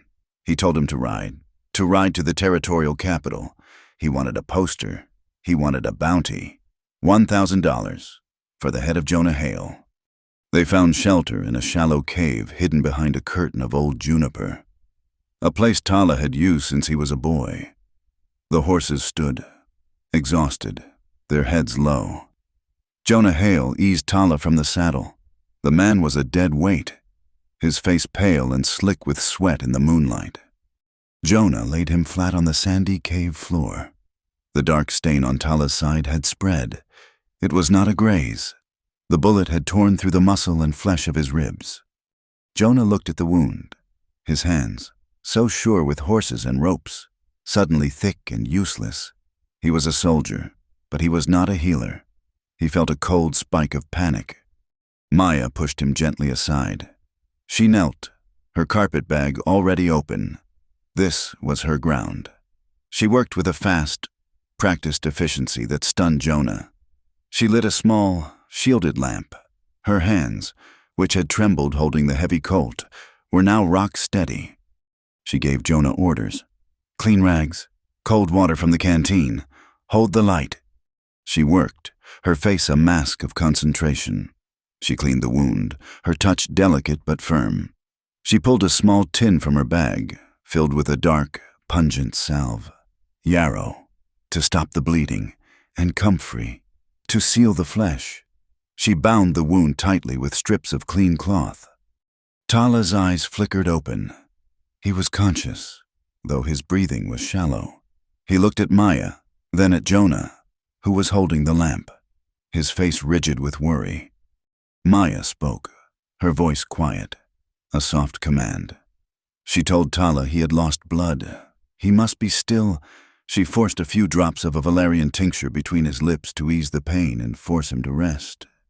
The trust in that small, cold cave was absolute. Jonah, the man of action, was helpless, reduced to holding a light. He watched this shy woman from the east, this weaver of baskets, fight for his friend's life with nothing but leaves and roots. The bond between the three of them, forged in fire and the flight from the compound, was now sealed by this quiet act of healing. Dawn came, a cold gray light. Tala was sleeping, his breathing more even. Jonah had not slept. He sat by the cave mouth, the tin box on his knees. Maya sat beside him. She had been reading. She held the small, leather-bound diary, her aunt's diary. She said her aunt's entries were at first excited, a new job, a new life. Then they became confused. She found errors in the books, sums that did not add up. She found the secret ledger. Jonah said they had the proof, but they were trapped. Vance had men all over the territory. The bounty on his head would bring every opportunist within 100 miles. And the survey team was coming. They were out of time. Maya looked up from the diary. She said her aunt had mentioned the abandoned church, just south of town. She used to walk there. It was quiet. It was a sanctuary. Jonah looked at her. He understood. They could not hide in the hills. They had to go to the people. Tala woke. He was weak, but his eyes were clear. He told Jonah the people were afraid. They would not listen. Jonah said they would. He said Beatrice, the innkeeper, would listen. The blacksmith, every man Vance had threatened with his paper war. Tala nodded slowly. He said he would send a message to Elder Naash. The Daine would be ready, but they could not fight the town. Jonah said it was not a fight. It was a meeting. That night, they moved. Jonah carried the tin box. Maya carried her medicine bag. They left Tala hidden, safe, with water. They slipped into Red Mesa under the cover of darkness, avoiding the main street, using the alleys. Jonah sent a child with a message for Beatrice, a single sentence. "Come to the church. We have the proof." The old adobe church stood alone, its bell tower a broken silhouette against the stars. The wind whistled through the panelless windows. One by one, dark figures slipped inside. Beatrice was there, the blacksmith, his arms crossed, a half-dozen other ranchers and shopkeepers, their faces pale and anxious in the light of the 2 lanterns they dared to light. They were terrified. But they had come. Jonah Hale stood where the altar had been. Maya was beside him. He put the tin box down. He did not raise his voice. He told them what Vance had done. He told them about the fire that killed his wife. He told them about the warehouse. He told them about the landmarkers. The people murmured. They had heard the rumors. Then Maya stepped forward. She opened the heavy ledger. She held it up to the light. Her voice was clear, and it did not tremble. She read the list of payments. The monthly sum to Sheriff Porter. The one-time payment, listed as pest control, on the date of Jonah's grain fire. Then she read the list. The one headed removal. She read the names. A rancher who had vanished, a prospector, and then her own. Eliza Hart. A woman in the back gasped. "I remember her, the accountant. She just left." "She did not leave," Maya said. "She was removed." The main doors of the church crashed open. Sheriff Porter stood there, silhouetted. He held a shotgun. He was not alone. 2 of Vance's armed guards stood with him. Porter's voice was a low growl.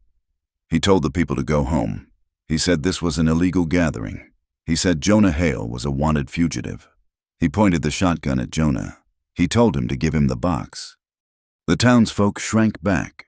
The blacksmith took a step, but stopped when one of the guards leveled a rifle at him. "You will give him nothing. Jonah." The voice came from the shadows, from the old choir loft above them. It was a woman's voice, sharp and clear. A figure descended the rickety wooden stairs. She was thin, her clothes worn, but her eyes were alive, burning with a cold fire. Maya's hand went to her mouth. The diary fell from her grasp. She whispered one word. "Eliza." It was Eliza Hart, alive. Porter stared, his face a mask of shock. He lowered the shotgun a few inches. He looked as if he had seen a ghost. He said her name. He said she was supposed to be gone. Eliza Hart walked to the front of the church. She stood beside her niece. She put a protective hand on Maya's arm. Then she looked at Porter. "You cannot get rid of an accountant that easily. Sheriff," she said, "I balanced Mr. Vance's books, both sets of them. I am the one who made the bird marks in the ledger. I am the one who started the tin box." She told her story. The crowd was silent, leaning in. She told them she had found the illegal mine. She had tracked the silver, but she had found something else, something far worse. The silver ore, she explained, was processed with chemicals. It created a toxic, watery sludge. Vance could not dump it without the territorial government noticing. "So he built a drain," Eliza said, her voice shaking with rage. "A secret tunnel. It leads from the deepest part of his mine shaft directly into the aquifer that feeds the springs, the headwaters of the creek." An old rancher spoke. "That is the Dinah water." "It is all our water," Eliza corrected. "He is not just stealing the land. He is poisoning it. He is trying to drive the Dinah out, to make their land a wasteland so no one will challenge his claim when the survey team arrives. He is poisoning the earth, and it will flow downstream. It will be in your wells in a year." The crowd erupted in angry shouts. Eliza explained she had hidden the box under the floorboard, a place she knew her meticulous niece might find. She faked her own death, a fall into the canyon, and had been hiding in the high country, protected by one of Elder Naash's families. She had been waiting, watching. The survey team was the deadline. They were due tomorrow at dawn. A plan formed, desperate and immediate. "We must stop them," the blacksmith said. "You cannot stop them," Eliza said, "but you can guide them." The chief engineer, a man named Harris, is an honest man. I worked with him. He believes he is mapping for the railroad. He does not know about the mine. The plan became clear. They would intercept the surveyors. They would lead them to the real boundary. The ancient stone markers. Elder Naash and his riders would be there, not as warriors, but as witnesses to the truth. "But we must show them the poison," Beatrice said. "We must show them the tunnel." Jonah spoke. "We will." He knew what had to be done. The tunnel had to be opened. It had to be exposed. The only way to do that was to collapse it. He looked at the townsfolk. "Vance has a warehouse full of dynamite." All eyes turned to him. He was the soldier. He knew explosives. Jonah felt the air leave his lungs. Fire, the smell of powder, the roar, the heat, the memory of his home, of his wife, the crackle of beams. His hands, the ones that had been so steady holding Maya, began to shake. Maya saw it. She saw the terror in his eyes. She stepped up to him. She did not touch him. She just stood in front of him, meeting his gaze. "Jonah," she said, her voice quiet but firm. "This is not the fire that destroys. This is not the past. This is the water. This is the fire that saves." He looked at her. He saw the healer, the woman who had saved Tala. He saw the woman who had held his hand in the mud. He saw the future. He took a long, shaking breath. He closed his eyes, and for a second, he saw the flames. Then he opened them. The shaking stopped. "I will do it," he said. "No one is going anywhere," Porter yelled. He was desperate. He raised the shotgun again. "This meeting is over. You are all under arrest." Maya stepped toward him. She held a single sheet of paper. "Then you will have to arrest yourself first. Sheriff." She held up the letter.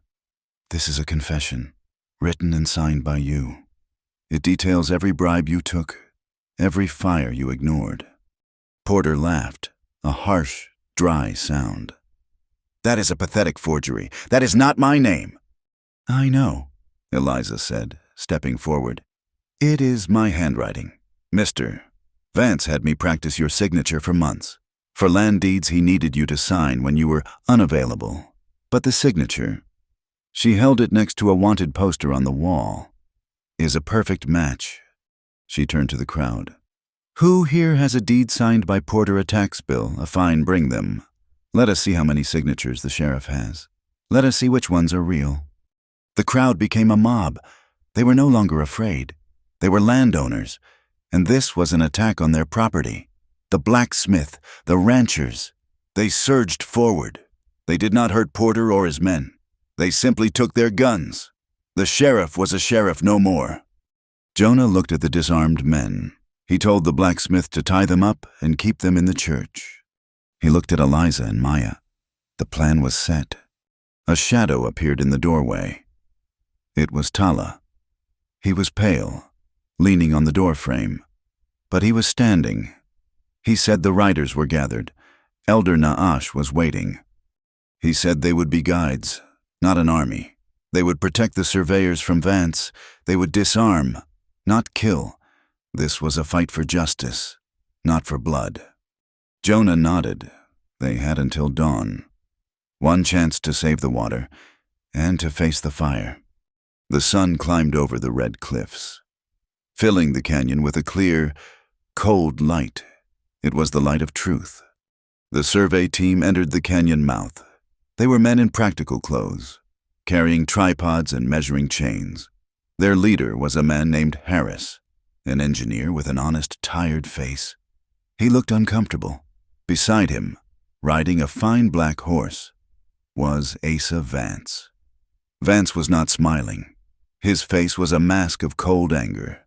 He was flanked by a dozen of his hired mercenaries, men with rifles held ready, and with them, his badge polished, was Sheriff Porter.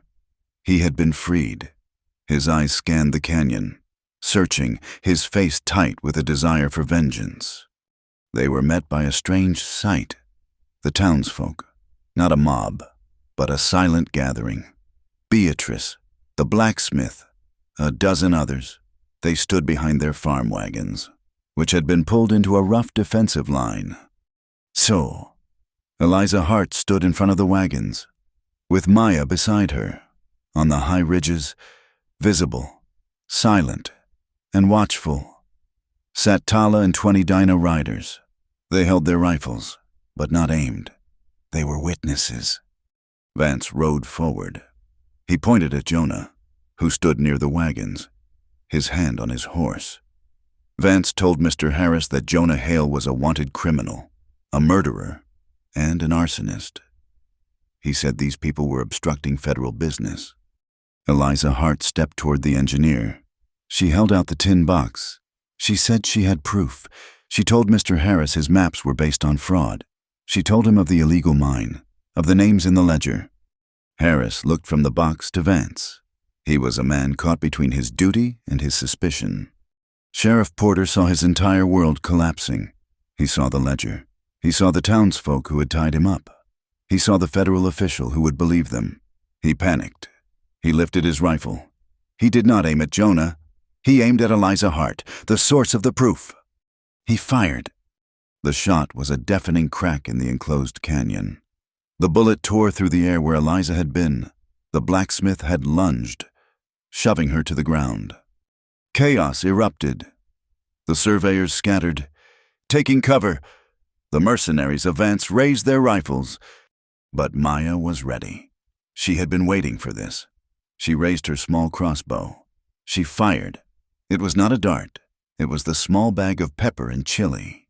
It burst in the air, a foot from the face of Porter. The sheriff screamed.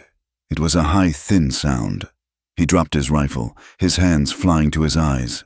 He stumbled back, blinded, clawing at his own face, rubbing the fire deep into his skin. This was the signal. Jonah Hale swung onto his horse. His own fear was a cold, heavy thing. He looked at the long, coiled fuse he and Tala had laid in the dark.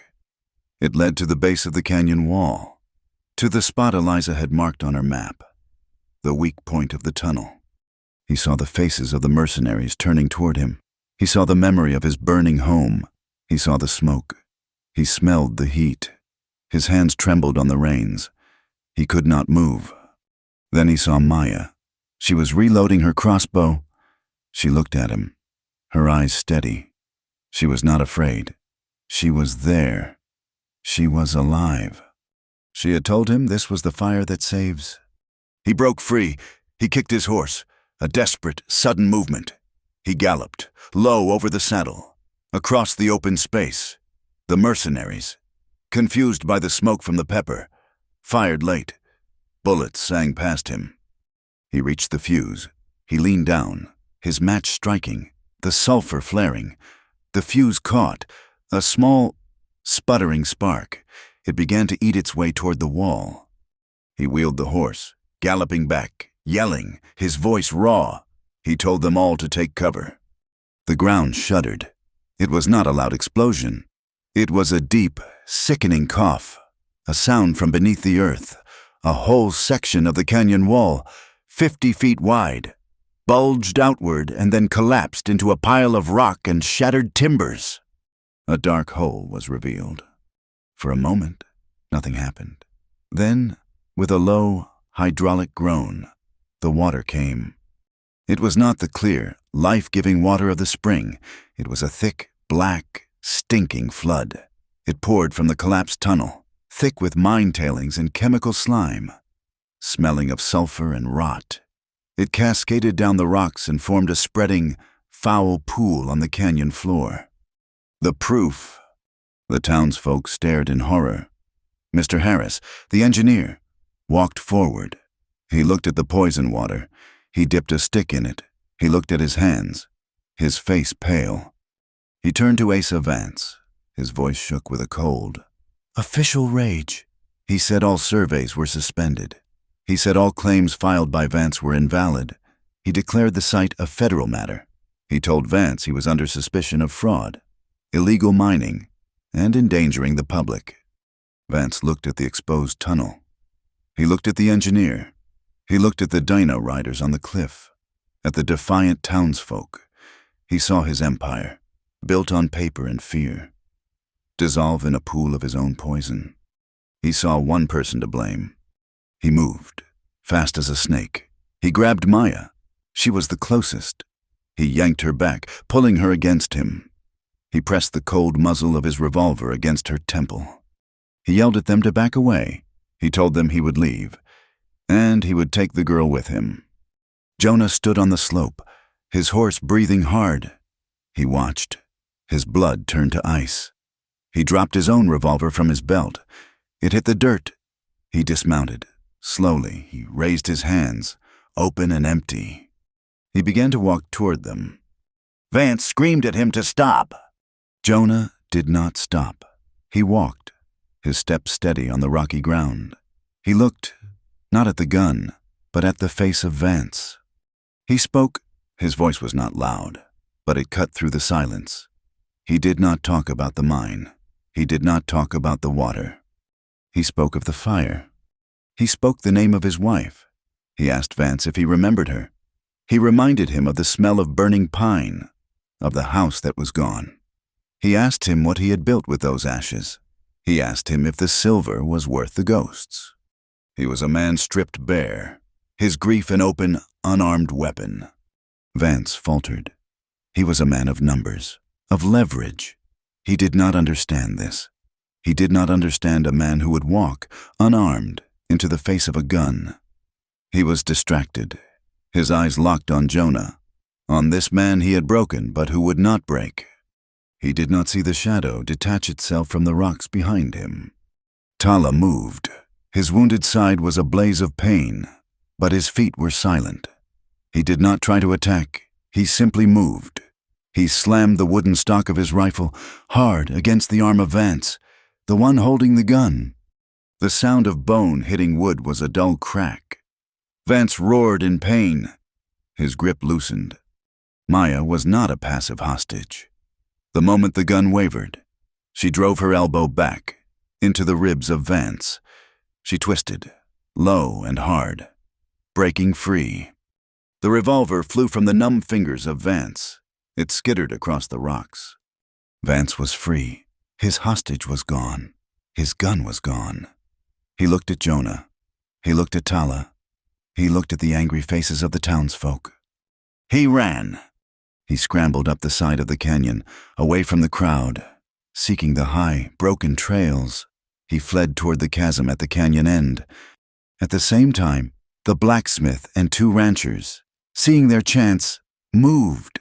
They seized the still blinded Sheriff Porter. They bound his hands, this time with a pigging rope. The blacksmith looked at Mr. Harris. He said this man was their prisoner, by right of the citizens of Red Mesa, for arson, conspiracy, and attempted murder. Harris nodded, a grim, final acknowledgement. The law had returned. Jonah did not wait. He went after Vance. He did not run to catch him. He ran to stop a desperate man from doing something worse. Vance was a man of the city. He did not know the rocks. He ran, his boots slipping, his lungs burning. He reached the end of the canyon, a narrow, crumbling ledge. The chasm, the same dark drop that had almost claimed Maya. He stumbled. The loose scree gave way. He slid, his arms flailing. He cried out, a raw sound of terror. He caught himself. His fingers, raw and bleeding, found a single handhold on the edge. He dangled below him, 500 feet of empty air. Jonah reached the edge. He skidded to a stop. He looked down. He saw the man who had ordered his wife killed.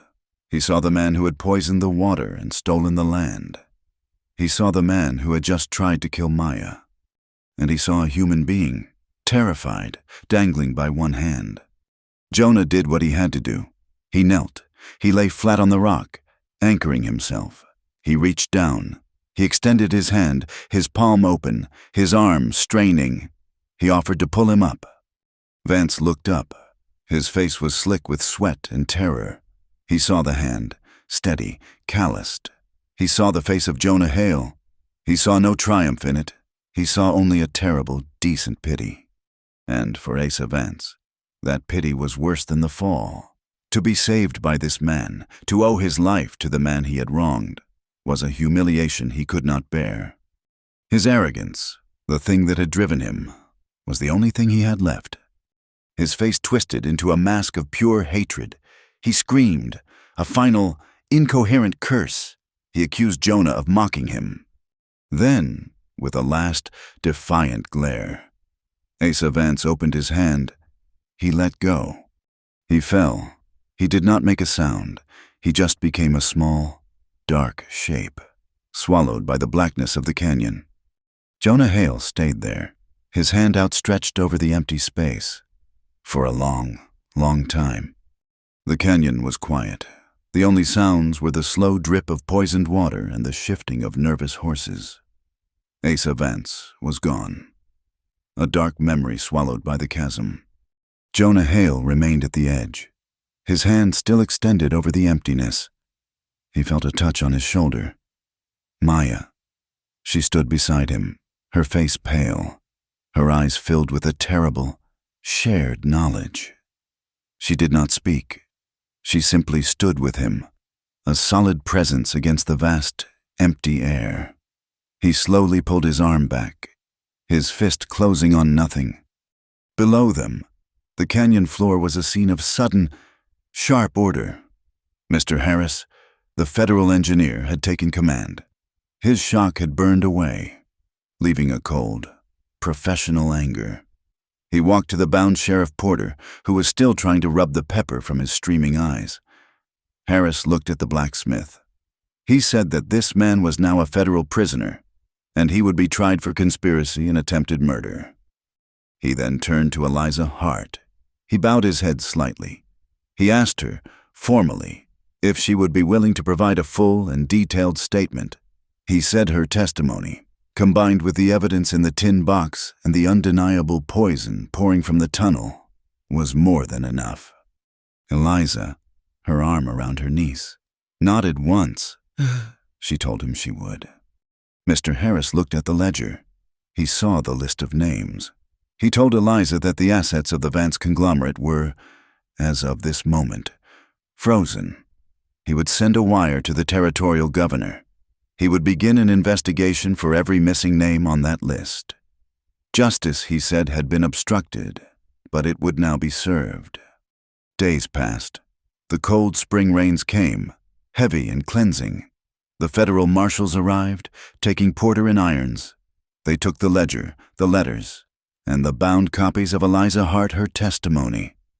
They sealed the mine. The black, toxic sludge slowed to a trickle, and the creek, fed by the high springs, began to run clean again. The water, which had been the source of the conflict, was the first thing to heal. A message came from the high mesas. Elder Naash invited Jonah Hale and Maya Hart to a ceremony of cleansing. They rode out, not to the canyon of the fight, but to the sacred headwaters. The place Vance had tried to steal. The air was clean, smelling of wet sage and pine. The Dine were gathered, not in war paint, but in ceremonial dress. Tala was there, his side bound, standing straight. It was not a celebration of victory. It was a ritual of gratitude. There was smoke, the burning of cedar, and a low, rhythmic chant that felt as old as the stones themselves. Elder Naash sprinkled blessed cornmeal on the surface of the spring. He spoke to the water, thanking it for returning. Then he turned to Jonah and Maya. He did not speak of the fight or the explosion. He spoke of the connection between all things. He said they were not outsiders. He said they were people who had protected their home. He said the land had chosen them, and the water had claimed them. They were, he said, family. He welcomed them, not as allies, but as kin. Jonah, who had lived behind his own fences for so long, felt a wall inside him crack. He was, for the first time since the fire, not alone. In Red Mesa, the silence of fear was broken. The town had a voice. With Vance, his power gone, and Porter in jail, the people Jonah had seen in the church stepped forward. Eliza Hart became the center of the new order. She was sharp, honest, and tireless. She worked with Mr. Harris to redraw the survey lines, the true, legal lines. The blacksmith, Beatrice the innkeeper, and the other ranchers who had been threatened with foreclosure formed a water cooperative. They filed a joint claim, their names all together on one paper, to protect the creek from any future speculation. The men and women who had been too afraid to speak were now a unified force. Jonah returned to his ranch. He looked at the black ruins of his main house, the grave of his past. He turned his back on it. He walked to the small, intact cabin. He picked up his tools. He began to rebuild. He did not start with the house. He started with the things for the living. He cleared the wreckage of the grain store. He laid new foundations. He cut new timber. He worked from sunup to sundown. The rhythmic strike of his hammer was a kind of prayer. He was building horse stalls. He was building a place for life to continue. Tala found him there one afternoon. The wound in his side was healing, the bandage smaller, He watched Jonah set a roof beam. Tala said he was leaving. He had been hired to guide a caravan of new settlers east, men who had been miners and were now seeking quiet land. His own journey, the path of the free man, was continuing. Jonah nodded. He understood. He put down his hammer. Tala reached into his shirt. He held out the small, smooth carving of the meadowlark. He said Jonah had dropped it in the canyon during the escape. Tala had kept it for him. Jonah took the small wooden bird. It felt warm. Tala told him that the way home was open. He was no longer trapped by the ashes. Jonah put the carving in his pocket. It was the second time he had received it. This time, he felt he could keep it. The two men clasped forearms. It was a farewell without sadness, a bond of respect that did not need proximity. Jonah watched him ride away, a straight, steady figure moving toward the horizon. That night, the quiet on the ranch was deep. The air was cool. Jonah had finished the new stalls. Maya had fed the foal, which was now strong, its legs steady. They sat on the porch of the small cabin. The bone chimes Maya had made were silent in the still air. For a long time, neither spoke. The day was done, the fight was over, and the future was a vast, open, terrifying space. Jonah finally broke the silence. He did not look at her. He looked out at the dark shapes of the mountains. He said he had been afraid. He said that night in the barn, when he had held her hand. He had been more afraid than he was in the canyon. He was afraid of feeling anything. He had built a good, strong fence of grief around himself, and she had walked right through it. He said he was afraid of attachment. He was afraid of having something to lose all over again. Maya listened. She watched his hands, which were resting on his knees, hands that had rebuilt a barn and held her from falling. She told him she had been afraid, too. She said she had spent her whole life feeling like a burden, a piece of baggage. She was the shy girl who caused trouble. She had come to his ranch and, within a day, his grain store was ashes. She thought she was a weakness, something for Vance to use against him. Jonah turned to look at her. He told her she was wrong. He said she was the one who had healed Tala. She was the one who had read the ledger. She was the one who had blinded Porter. She was the one who had stood beside him and given him the courage to face the fire. He said he owed her his life. She shook her head. She said she owed him hers. They looked at each other. The old debts, the fears, the sense of obligation, it all dissolved in the quiet night. Jonah told her this was not a chain. He was not binding her.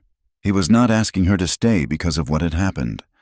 Maya told him she was not staying because she was grateful, or because she had nowhere else to go. Her aunt, Eliza, had offered her a life in the capital, a good job. They were two free people, the widower and the healer. Jonah said he was choosing to stay. He was choosing to rebuild. Maya said she was choosing to stay, too. She said she had come west looking for a place to belong, and she had found it, not in a town, but on this small ranch, with this quiet, broken man. They chose to be together, not a bond of law, or debt, or necessity. It was a bond of freedom.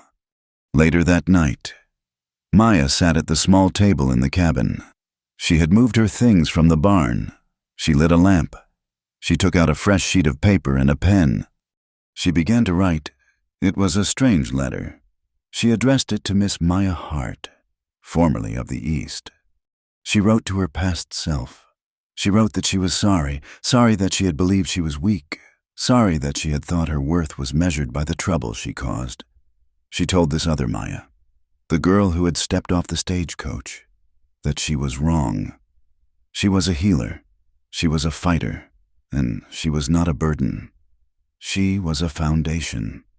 She finished writing. She folded the paper. She did not need to send it.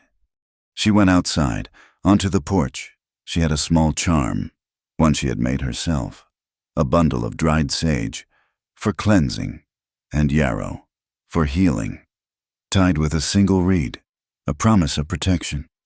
She knelt. She found a loose stone in the foundation of the cabin porch. She placed the small charm underneath it. She was putting down roots.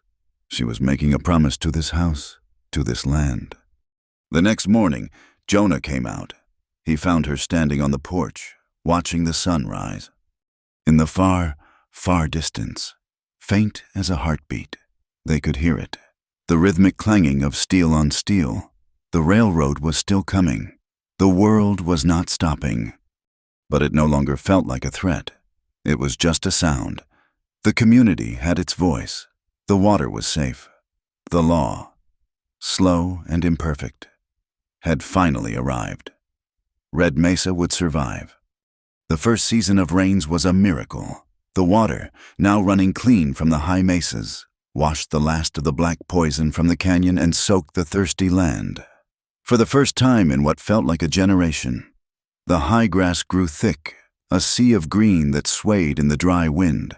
The air, once sharp with dust and fear, now smelled of wet earth and new blossoms. Red Mesa was healing. The sound of hammering no longer came just from the distant railroad line. It came from the ranch of Jonah Hale. He had torn down the burned skeleton of his first home. The ashes were buried. He was building again, a proper house, strong and modest, with a wide porch that faced the sunrise. He was not alone in his work. The children of the town, who once avoided the grieving widower, now flocked to his ranch. He had started a small school of his own. He taught them how to sit a horse, how to read the clouds for weather, how to tie a knot that would hold. He had a patience he never knew he possessed. He was no longer a man fenced in by his past. He was building a future, not just for himself, but for them. Maya, too, had found her place in a small, clean room off the new general store. She opened a clinic. It was not a formal doctor office, but a place of healing. She had shelves of glass jars filled with her herbs, yarrow for wounds, willow bark for fever, chamomile for restless nights. The ranchers came to her for their aches, the mothers for their children's coughs. She healed with her hands and her knowledge, but more. She healed with her presence. She was the woman who had faced down Vance, the woman who had saved Tala. She was a symbol of the town's own quiet, resilient strength. The community, once a collection of frightened individuals, was now woven together. Eliza Hart, her energy boundless, became the town's unofficial administrator. She was the one who managed the new water cooperative. She sat at a clean desk, her ledgers open, her handwriting a model of perfect, honest order. She rebuilt the town's finances, just as Jonah rebuilt his home. She found the missing accounts, the stolen taxes, and the web of false deeds. She untangled the legal knots Vance had tied, and one by one, she set the town free. On a small rise overlooking the clean creek, the townsfolk gathered one clear afternoon. They had put up a single, simple monument of red stone. Eliza had insisted. It was not for the battle, but for the victims. It listed the names from the ledger, the men who had been removed, the prospector, the rancher, the men whose families had never known. The stone was a promise that they would not be forgotten. It was an admission of the truth, carved in stone. The railroad was still coming. The sound of steel was a daily rhythm, but it was no longer a threat. Mr. Harris, the engineer, had made certain of that. The new route skirted the tribal lands. Respecting the old stone markers, the line would bring trade, not destruction. Tala had healed. His side was a puckered scar, but his strength had returned. He came to the ranch one evening, leading his pony. His pack was full. His journey, he said, was calling him. The three of them, Jonah, Maya, and Tala, stood by the new corral as the sun began to dip, painting the clouds in shades of peach and violet. Tala looked at the new house, at the healthy horses. He looked at Jonah. He said the man he met a year ago was gone. This man, the builder, was new. He turned to Maya. He told her she had the heart of a healer and the spirit of a warrior. He said the Dinah would always call her friend. He had a gift for them. It was a small, carved wooden flute. He said it was for the house, for peace. He mounted his pony. He did not say a formal goodbye. He simply raised a hand, but before he rode away, he put the flute to his lips. He played a song. It was a simple, haunting melody. It was the sound of the wind over the high rocks, the sound of a hawk circling, the sound of freedom. Jonah asked him if he would return. Tala looked at the horizon, then back at them. He said freedom was not about leaving. It was about having the choice. He said Red Mesa was a good place, a place he could choose. But the world was large, and he had to see it. He told them he was free to leave, which meant he would always be free to return. He rode east, a single straight figure against the twilight, until he was gone. Jonah and Maya stood for a long time, the last notes of the flute hanging in the air. That evening, the work was done. The new barn was finished. The horses settled in their clean stalls. The foal Maya had saved was now a strong, leggy yearling, full of energy. Jonah and Maya sat on the new porch. The air was cool and still. They watched the sky fade from purple to a deep, star-filled indigo. A comfortable silence rested between them. It was the silence of two people who had said all the hard things and had found peace on the other side. Jonah looked at the new life around him, the house, the horses, the woman beside him. He reached for her hand. It was not the desperate grab of the canyon. It was a quiet question. She met his touch, her fingers lacing with his. He looked at her hand, the one with the faint, pale scar from the crossbow string. He remembered the night of the rain, the clumsy bandage, the fear. He remembered the promise. He was the lonely widower no more. He was just Jonah. He leaned forward, just as he had in the barn, a lifetime ago. He pressed his lips to the back of her hand, a soft, slow kiss. It was a sign of respect, a renewal of his vow. Maya smiled, the same small, private smile he remembered. A tease, just for him. She whispered softly, her voice a warmth in the cool air, telling him he should keep it. And he did. He held her hand, his thumb resting on her pulse. He was not just holding her hand. He was holding the promise to live a decent life, to protect this peace, to build and to heal. He held it, every single day. The work of justice was not truly finished. It was never finished. Porter was in a territorial prison. The Vance conglomerate was a ruin, its assets sold to pay its debts. But the world was still a hard place. Yet Red Mesa was different. It was a place worth living. The truth, once buried, was now written on the land itself. The final image of that time was a simple one, a morning. Weeks later, the railroad was passing, its whistle a lonely cry in the distance. It passed without stopping, its steam a white plume against the blue sky. It did not own the water. It did not own the land. On the high mesa, at the boundary of the tribal lands, the old, hand-carved stone marker stood, solid and true. It had been reset, its place secured by federal law and community respect. A small bird landed on the stone. It was a meadowlark, its yellow breast bright in the morning sun. It tilted its head, opened its beak, and began to sing. And beneath its song, constant and steady, was the sound of the spring, the sound of water, the sound of life, returning. It was a simple truth in this dusty land. The hardest thing to find was not gold, but a hand that kept its word. The future was not a promise of ease. It was a promise of possibility. The railroad would bring strangers, new challenges. But the ranch of Jonah Hale, rebuilt from ashes, became a way station, a place where travelers, weary from the road, could stop for a fresh horse and a clean bed. It was a place where anyone, no matter their past, could rest. A place where they could, perhaps, begin again. Thank you for listening to our story. Please comment where you are listening from so we can all connect, and subscribe to our channel Wild West Tales. Like this video, and give it a hype to help us share this story with more people.